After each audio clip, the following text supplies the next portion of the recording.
ایک روایت میں آتا ہے کہ اللہ لیلۃ النصف من شعبان کی 15ویں رات کو آسمان دنیا پہ اپنی رحمتوں سے جلوہ گر ہوتا ہے اور فرماتا ہے کوئی رزق مانگنے والا، میں اس کی جھولیاں بھر دوں، ہے کوئی مغفرت طلب کرنے والا، میں اس کے گناہ معاف کر دوں، ہے کوئی مجھ سے عافیت مانگنے والا، میں اس کو عافیتوں سے نواز دوں، ہے کوئی فلاں چیز مانگنے والا، ہے کوئی فلاں چیز مانگنے والا، اس کی رحمتیں آواز دیتی ہیں، اور یہ آواز غروب آفتاب سے لے کر کے طلوع فجر تک مسلسل بندوں کو دی جاتی ہے،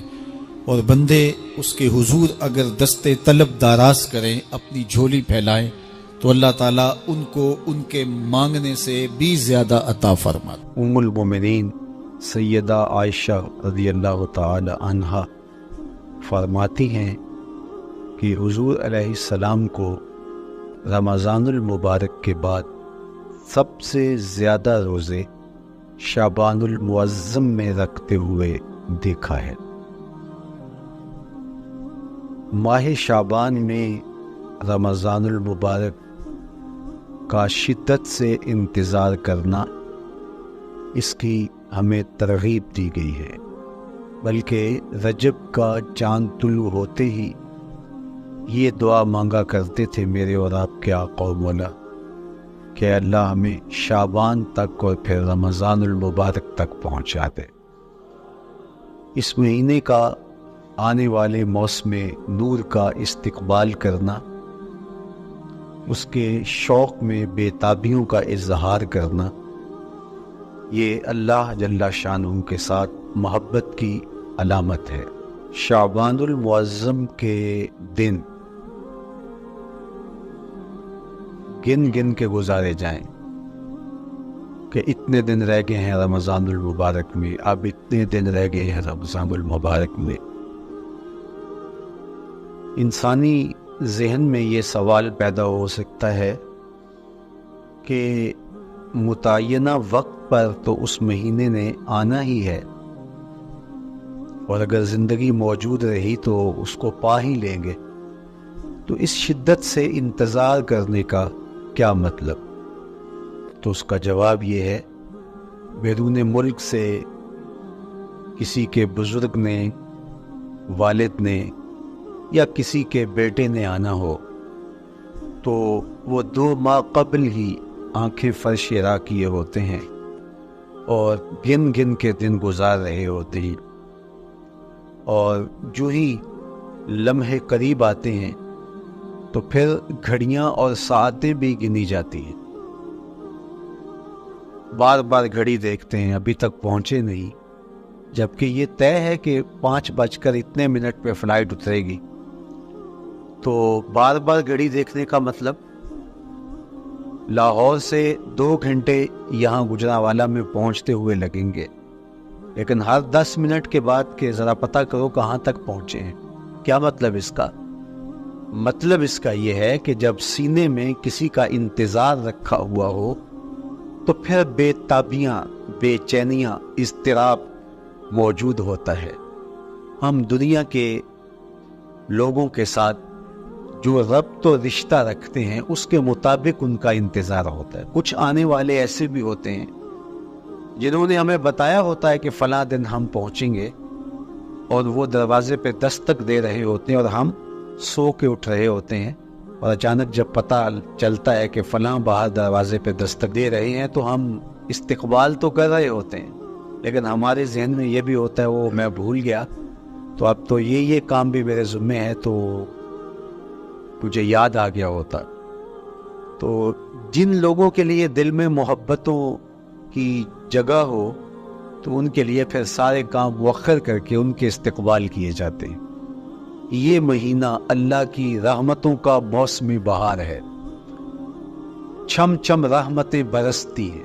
انوار اترتے ہیں، گناہگاروں کو آتش دوزخ سے نجات بخش دی جاتی ہے۔ تو اس کا استقبال کرنا، اس کے لیے انتظار کرنا، گن گن کے دن گزارنا، لمحے اور ساعتیں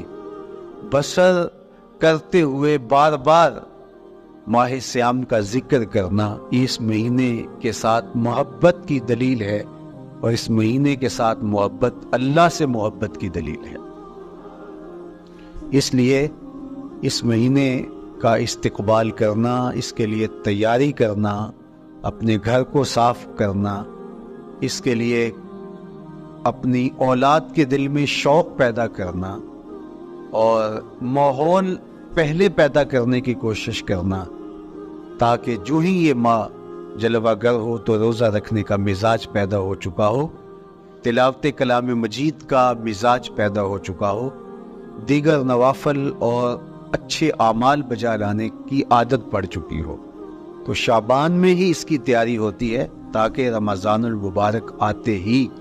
ہم پوری طرح سے مستعد اور فعال ہو کر کے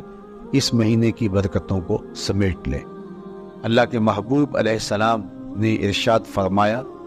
کہ جب ماہ سیام آتا ہے فتحت ابواب الجنہ، تو جنت کے 8 دروازے کھول دیے جاتے۔ جنت تو اللہ جل شانہ کی کرم نوازیوں کا ایک ایسا خوبصورت منظر ہے کہ آج تک نہ کسی آنکھ نے اس کو دیکھا، نہ کسی کان نے سنا، اور نہ اس کا کوئی تصور کر سکتا ہے، ایسی خوبصورت بنائی ہے۔ وہاں کی ہوائیں جب چلتی ہیں تو گرد نہیں اڑتا، کستوری اڑتی ہے۔ وہاں دودھ کی، شہد کی، مائع معین، کوثر، سلسبیل کی نہریں بہتی ہیں، موتی زمرد کے محلات بنے ہوئے ہیں۔ وہ خوبصورت محل اور وہ خوبصورت جنت کا ماحول، لیکن اس کے باوجود اس خوبصورت جنت کو، مرصع جنت کو، نظیف ترین بقعۂ رحمت کو 11 ماہ تک رنگ و روغن کیا جاتا ہے رمضان المبارک کے استقبال کے لیے، اور جب یہ مہینہ آتا ہے تو اس کے دروازے کھول دیے جاتے ہیں، اور جنت کے 8 دروازوں میں سے ایک دروازے کا نام باب الریان رکھا گیا ہے، جو صرف روزہ داروں کے اعزاز و تکریم کے لیے ہے۔ روزہ دار اس دروازے سے گزر کے جنت جاتے۔ تو آپ اندازہ کیجئے کہ اللہ نے اس ماہ مبارک کو کیا عزت دی ہے، کیا پروٹوکول دیا ہے، کیا تکریم بخشی ہے کہ نبیوں کا امام، امام المرسلین،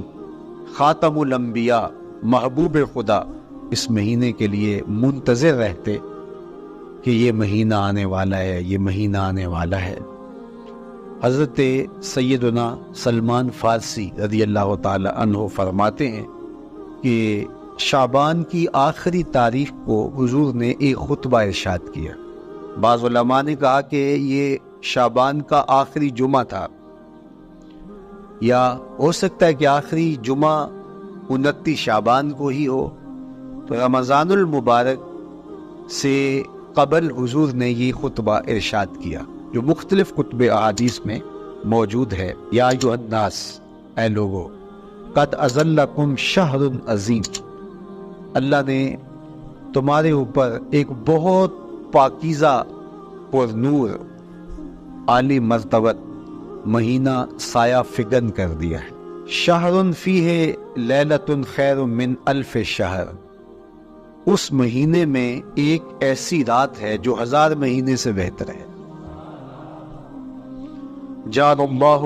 صیامہ فریدہ وقیام لیلۃ تطوع، اس مہینے کے دن کے روزے فرض قرار دیے گئے اور راتوں کا قیام نفل بنایا گیا۔ تراویح کی صورت کے اندر راتوں کے قیام کا ماحول پیدا ہوتا ہے۔ صلاۃ